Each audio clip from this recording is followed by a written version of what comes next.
À Paris, Razia m'a dit un petit mot peut-être plus général donc sur la société française. On a quand même le sentiment que l'exécutif, cette gauche de gouvernement dont on vient de parler, a un peu de mal et même à trouver les moyens d'un redressement dans l'opinion. Il y a une sorte, ça ripe. Oui, très rapidement par rapport à ce que disait notre ami philosophe précédemment, je souhaiterais quand même qu'on ne mélange pas gauche critique et des groupes violents. Chaque chose à sa place. Je suis d'accord, mais juste on est d'accord. Si je peux me permettre, la notion de violence ici doit être analysée avec beaucoup de circonspection parce qu'il faut voir qui a l'usage de cette violence et dans quelles circonstances elle se développe. Donc il faut faire très attention avec le concept de violence. À la question, mais je ne pense pas que la gauche critique dans ce pays ait comme usage le cocktail Molotov contre les forces de l'ordre. On est bien d'accord, donc pas d'amalgame. Non, on est d'accord, mais la gauche critique aujourd'hui est malgré tout malmenée. Mais on est d'accord, ne mélangeons pas tout. Malheureusement, on n'a pas le temps de faire ce débat. Moi, je pense qu'il manque une perspective globale. C'est ça qui nous manque. Quel est le sens de la présence de la gauche au pouvoir? Est-ce que c'est d'être moins pire que la droite? C'est de faire en sorte que sur la santé, par exemple, la part de dépenses contraintes des ménages soit moins importante d'année en année depuis 2012 et c'est un peu mieux?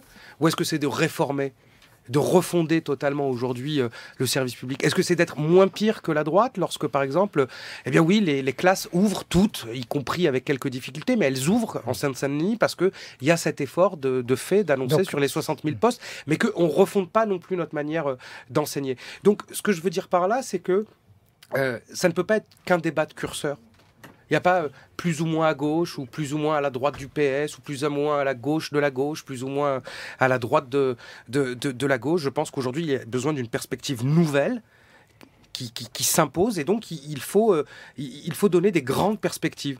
La perspective méditerranéenne, la perspective de coopération à l'échelle d'une nouvelle civilisation à construire avec l'Afrique. Tout ça, on n'en parle pas beaucoup. Le président de la République, on n'en a pas beaucoup parlé de cela. Il nous parle de la fiscalité sur les événements sportifs. L'enjeu, oui, mais bon, après, chacun...